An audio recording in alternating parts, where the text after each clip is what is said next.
They're clearly the best team in the Western Conference. And look, you know they bark and do all that in those post-game interviews. That's because they got a bunch of dogs. I don't apologize often, but Sam Presti, I'm going to say this. I, Stephen A. Smith, owe this man an apology. For many years, the Golden State Warriors ran through the Western Conference, and nobody else even stood a chance. But ever since that dynasty has ended, the spot for the undisputed best team in the West has been up for grabs. The Nuggets took that spot for a year, winning a championship in 2023, before the Dallas Mavericks and Minnesota Timberwolves emerged as true contenders in 2024, meeting in the Western Conference Finals. But now, it's obvious who the best team in the West is, and who will continue to be the best team in the West, and that's the OKC Thunder. 2 years ago, the Thunder looked like they were tanking. They had a 24-58 record and the second overall pick in the NBA draft. Now they're breaking records, dominating the NBA, and they might even be making a big move to get even better than they already are. So before we get to the content, make sure you check if you're subscribed to get the latest and greatest NBA news straight to your device. And now that we get all that out of the way, do the intro.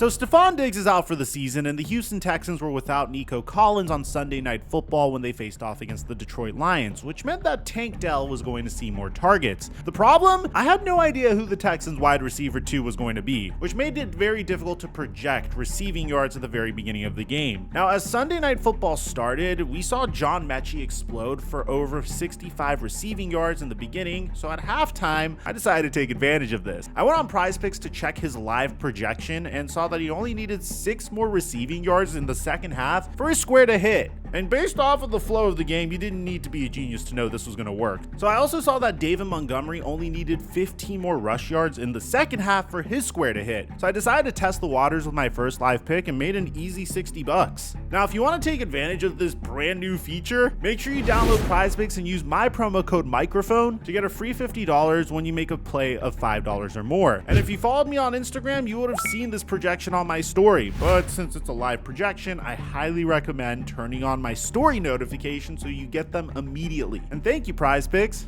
for the sponsor. Mic check 1 2 1 2. What's going on, everybody? The Oklahoma City Thunder are an absolute force to be reckoned with. Yes, Chet Holmgren just went down with an injury that I've never even heard of and looks to be out for at least 2 months. But this fact remains the same. Not only is OKC the best team in the Western Conference right now, but they have a very good case to be the best team in all of basketball. Yesterday, we made a video on the best team in the Eastern Conference. The Cleveland Cavaliers are currently undefeated with a 12-0 record. And today I'm making my video on my favorite to win the Western Conference. Because not only do the OKC Thunder have a very good case to be the best team in all of basketball, but they have the assets to make one of the biggest trades in NBA history. The Thunder were one of the last 2 remaining undefeated teams this season before finally losing their first game to Nikola Jokic and the Denver Nuggets by a mere 2 points. It took 29 points from Russell Westbrook and a historic 2020-15 game from Jokic to beat them, and it was only a 2-point game when the final buzzer hit. Plus, OKC absolutely tore them apart on opening day. It is insanely hard to beat these guys, and it all starts with one core component. Who was the team that was the first seed in the West last season? Somehow they look even better now. What makes this group so special? It's their defense. You see, the Oklahoma City Thunder have had an absolutely historic defense so far this season. They've allowed by far the least amount of points this season at 102.9 per game. Plus, they have a 100.5 defensive rating, which is 7 whole points better than the second place Orlando Magic. This would be the best defensive rating since the Tim Duncan-led San Antonio Spurs in the 2003 to 2004 season. But this is even more impressive when you consider the fact that we're in an era where offense is much more prominent than it's ever been. They have the most stocks, which is steals plus blocks, per game in the history of the NBA so far at over 20 per game. I mean, it's completely ridiculous how good this defense is. During their 7-0 streak to start the year, Oklahoma City held every single opponent but 2 to less than 100 points. They also won each of those 7 games by double digits, which is the first time that's happened in the history of the NBA. Here's a great example of why their defense is so dominant. The Golden State Warriors Warriors showed a graphic during their broadcast to try and boost Draymond Green's odds of winning Defensive Player of the Year, showing that he's 5th in the league in defensive rating and the 4 players above him all play for the same team, the Oklahoma City Thunder. How do you get better than that? They're off to a historic start, and the craziest part is the OKC Thunder are the youngest team in the entire league. Many of us were expecting them to tank prior to the previous season. OKC entered this year with an average age of 24 years and 148 days old, which is about 2 months younger than the next youngest team, the Portland Trail Blazers. And if you've been watching some Blazers games, we could all attest to the fact that the difference between these two teams could not be bigger. The funny thing is, they could have been much younger, but they went out and acquired veterans like Alex Caruso, who is the oldest player on the team at 30 years old, and Isaiah Hartenstein, who's 26 years old. I honestly can't think of a team in the history of the game that has had as much talent as this team does at a young age. And the only comparable team might be the Thunder team from 12 years ago that made it to the NBA Finals. And there's a lot of similarities between these two teams. I mean, and something that I've been debating with some of my friends, and I really want to get your guys' opinion on this, is what team is better? I mean, the OKC Thunder from 2012 clearly had more star power in the form of Kevin Durant, Russell Westbrook, James Harden, Serge Ibaka in his prime, Kendrick Perkins. Okay, maybe not Kendrick Perkins.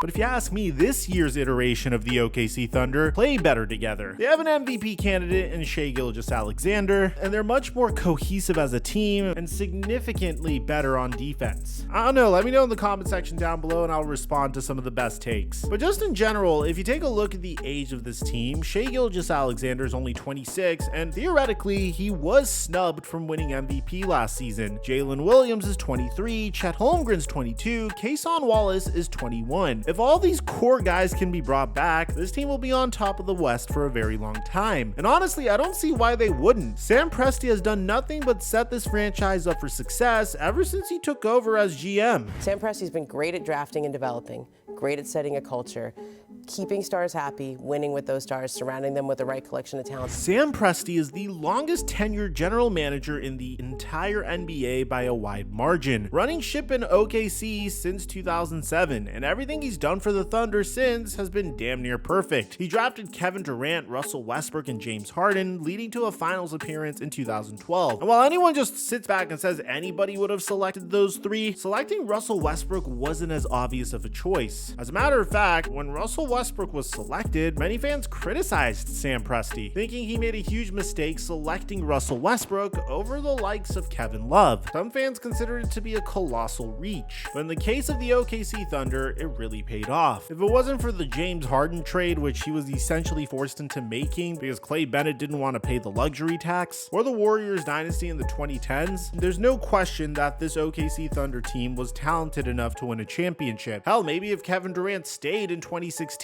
the Thunder could have possibly won a championship in 2017. Maybe KD is there when they swing a huge trade for Paul George. But let's get out of the what ifs for a second. Sam Presti watched Russell Westbrook win MVP in 2017 and barely make a playoff run because of the roster around him. So he made a deal to acquire Paul George to help them compete, which is even more crazy because back then Paul George said that he would only sign a contract extension with a team that's from Los Angeles. But eventually, Paul George opted to extend his contract with the OKC Thunder. After one of the craziest game winners in NBA history, Presti leveraged the Los Angeles Clippers' desperation into one of the most lopsided trades in NBA history, where he would send Paul George to the Clippers for Shai Gilgeous-Alexander, Danilo Gallinari, 2 pick swaps, and 5 first-round picks dating all the way to 2026. One of these picks would turn into Jalen Williams. I mean, you trade a declining star, go into a full rebuild, and then the guy you traded for becomes one of the top 5 players in the NBA. Oh, and OKC still has 30 plus draft picks in the next 5 years, which is why this can be used to cash in for a superstar to put this team over the top. I'm trying to be careful to not make too many speculative videos on Giannis Antetokounmpo's future because I feel like this is a scenario that is going to get very ugly very quickly. But there's no question in my mind that the most realistic candidate to make such a move for Giannis would be the OKC Thunder. Milwaukee is in one of the worst positions in the entire NBA right now, sitting near the bottom of the Eastern Conference, and they only have 2 players that are contributing in any way in Giannis and Damian Lillard, and they're both getting up there in age. If there was a time for Giannis to be traded, it's now, and the OKC Thunder are a perfect candidate. It seems like they have millions of draft picks, they have the youngest roster in the NBA, and they have a GM who knows what it takes to build a competitive roster. I mean, the roster that Presti has built in OKC is as good as it gets. Everybody on the team meshes together perfectly on offense, and they all do their part in playing elite defense. Shea is an absolute superstar. Chet Holmgren, who they got as a result of tanking, and J-Dub joined Shea to make up one of the best young big threes in all of basketball. Cason Wallace was another big hit in the first round. Aaron Wiggins and AJ Mitchell are playing amazing basketball as second-round picks, and even Isaiah Joe, who Presti got for free after the Sixers gave up on him, is one of the better shooters this league has to offer. OKC was the 1 seed last year, and Presti went out and made them even better. Realizing that he probably wouldn't be able to sign Josh Giddey to a contract extension, and maybe due to his extracurricular activities, I'm just kidding, Presti would trade Josh Giddey to the Chicago Bulls for Alex Caruso to bring on a player that not only won an NBA championship, but is one of the best two-way guards in the NBA. He would then make the Thunder even better, signing Isaiah Hartenstein to be their backup 5, which was arguably the most underrated move of the summer, and he hasn't even played yet. And I didn't even mention their first round pick, who's out for the year with an ACL injury. Now, this roster would certainly be shifted with a Giannis Antetokounmpo trade, but imagine adding a former 2-time MVP to all of this. They might not ever lose a game again. Sam Presti has already made 1 franchise-altering trade in the last 5 years, so why not make another? The only question mark with this team is how they'll look long-term without Chet Holmgren. Before his injury, Chet Holmgren was on pace for an all-defense, all-NBA type season, averaging 16.4 points, 7.1 rebounds, and 2.6 blocks per game, anchoring the league best OKC defense. Now, OKC has a massive hole at center, and is playing some major small ball. I mean, in their first game without Chet, they started Jalen Williams at center, the 6'5" college point guard, and although he finished with some pretty solid numbers across the board, OKC as a team struggled with rebounding the ball and defending the paint, getting out rebounded by 18 and letting up a solid 22-14 to Ivica Zubac. Luckily for the Thunder though, Isaiah Hartenstein is projected to debut in about 2 weeks, so they'll be gaining some much needed height. Plus, even though it took a career high 45 points from Shai Gilgeous-Alexander and 24 LA turnovers, they still won the game against the Clippers without Chet Holmgren, which is a huge testament to OKC's depth. But the craziest part about this team is that the Thunder need to ensure that they retain one particular pick, even if it means losing Giannis Antetokounmpo in a trade. Everyone knows the number 1 pick in this year's NBA draft is Cooper Flagg, and while teams are playing quote-unquote capture the flag, which is tanking for the first overall pick, OKC could get him for free. In 2025, the Thunder owned the right to swap their pick with the Clippers' first round pick as a result of the Paul George trade that I talked about earlier. And with the way things are looking right now, it wouldn't be a surprise if the Clippers won the lottery come May. The Clippers are in a similar situation that the Bucks are in this year, sitting near the bottom of the West with James Harden as their only real star due to Kawhi Leonard's inflamed right knee. This is a complete long shot, and it's much more likely that someone like Utah will win the Cooper Flagg sweepstakes, but this would be absolutely insane. Adding a seemingly generational talent to an already elite young team would be the most unfair thing that this league has seen since KD signed with the 72-win Golden State Warriors. If they do make a massive upgrade next year, odds are it's in a trade, compared to getting the number 1 overall pick, but any upgrade this team can make will make them just that much better. They don't need Giannis Antetokounmpo, and they don't need Cooper Flagg, but the addition of one of these guys would make them the best team we've seen in a very long time. Still, even without these hypotheticals, they're elite. They have the best defense in the NBA, an MVP candidate, and they look nearly unstoppable. Their championship window has officially opened, and with the way things are going in OKC right now, it doesn't look like that window is closing anytime soon. Could we potentially see a OKC Thunder Cleveland Cavaliers NBA Finals? If you think that's far-fetched, well, check out our video on the Cleveland Cavaliers that we dropped yesterday. It's a deep dive as to why they've been so successful lately. I'll leave a link to it in the end screen and I'll meet you guys there. Aside from that, I'm your boy Mike. I'm dropping our mic until our next upload.